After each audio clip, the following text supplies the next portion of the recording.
Bienvenue sur notre chaîne JM TV, votre chaîne en ligne. Que Yahweh, le Dieu Tout-Puissant, vous bénisse abondamment. Et je dis merci à tous nos abonnés qui nous suivent partout dans le monde. Que le Dieu Tout-Puissant vous accompagne et qu'il vous accorde tout ce que vous voulez et tout ce que vous allez demander. Et nous sommes toujours là pour vous interpréter les Écritures sur notre émission, le mystère caché de Dieu dans sa parole. C'est une émission qui vous révèle les saintes Écritures. Vous savez, dans la Bible, il y a des langages codés de Dieu que nous devons décortiquer, que nous devons comprendre afin de bien vouloir conduire le peuple saint, le peuple de Dieu. Aujourd'hui, je vous ai encore amené un thème qui est intitulé le mystère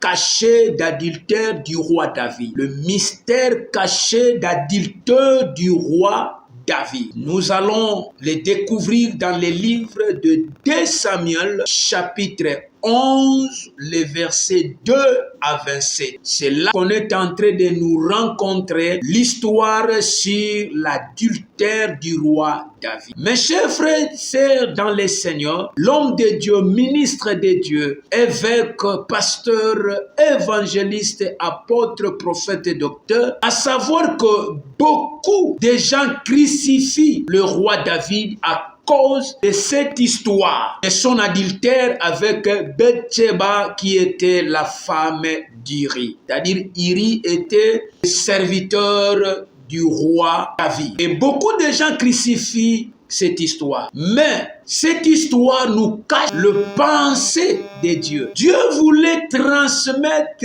une idée concrète à son peuple. Mais il y a beaucoup de gens qui ne comprennent pas le contexte, l'histoire du roi David, de son adultère avec la femme de son serviteur Uri. Mais n'oublions pas que dans la doctrine, l'acte est condamnable par le roi David. Selon la doctrine, cet acte est condamnable et nous confirmons que c'est un péché. L'acte que David avait commis est un péché en faisant l'adultère la femme d'autrui, parce que David avait beaucoup de femmes, beaucoup de concubines, beaucoup de chéris comme nous disons aujourd'hui. Mais il a voulu tomber en adultère avec la femme de son serviteur Uri. L'acte est condamnable car Dieu est contre les adultères. Dieu est contre les meurtriers selon 1 Corinthiens chapitre 6, le verset 9 à 10. Vous verrez que Dieu est contre les adultères. Dans 1 Jean chapitre 3 verset 15,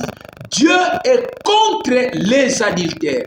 L'acte est condamnable selon la doctrine de Dieu. Mais si nous restons seulement dans l'acte doctrinal, nous prêcherons mal. Si nous restons toujours du côté doctrinal, nous allons prêcher mal la parole de Dieu et nous allons mal interpréter la parole. Je viens de dire que l'acte est condamnable. Mais prophétiquement, selon la révélation, selon l'inspiration de Dieu, cette histoire nous cache le mystère. Prophétiquement, cette histoire cache des mystères que je voudrais vous révéler. Gloire à Dieu. D'abord, avant de décortiquer le mystère d'adultère du roi David, nous devons comprendre la signification, le mouvement que David avait fait dans cette histoire. Avant de poser l'acte de coucher avec la femme d'Uri, David avait fait des mouvements. Et selon ces mouvements, les mouvements du roi David nous cachent le pensée de Dieu. Bien aimé dans ce livre, nous voyons la première des choses. Nous voyons David dormait et il s'est réveillé. Ici, nous avons des temps. Nous avons le temps du matin et nous avons le temps du soir. Car la Bible nous dit que David dormait. Après son sommeil, il s'est réveillé. Donc, là, nous voyons deux temps. La première des choses, le mouvement là, c'est les deux temps. Le temps du matin, le temps du soir. Ce 1. La deuxième des choses, le sommeil du roi David. David, il dormait. Pourquoi David, avant de coucher avec la femme de son serviteur Uri, il doit passer d'abord dans le sommeil. Il doit dormir. Pourquoi? Le pensée caché de Dieu. La troisième des choses, le toit de la maison royale. Le toit de la maison royale. Lorsque David s'est réveillé dans le sommeil, la Bible dit, il parcourit le toit royal. Pourquoi David, en revenant du sommeil, il va faire des navettes sur la cour royale? Et que symbolise le cour royal? Et pourquoi David va faire des navettes sur le cour royal? Nous allons comprendre le mystère caché sur ce cour royal, sur le toit royal. 4. Bathsheba, femme d'Uri, devient enceinte. Lorsque David parcourt le toit royal, il se rendu compte qu'il y avait la femme d'Uri qui se baignait et la femme devient enceinte. Qu'est-ce que cela symbolise? Prophétiquement, c'est quoi? Suivez-moi attentivement. Ne ratez pas. Ça, c'est 4. 5. La lettre de David à Uri. David va remettre la lettre à Uri. Et celui qui va porter la lettre, c'est celui-même Uri. Et Uri va transporter la lettre à Joab, à Dieu.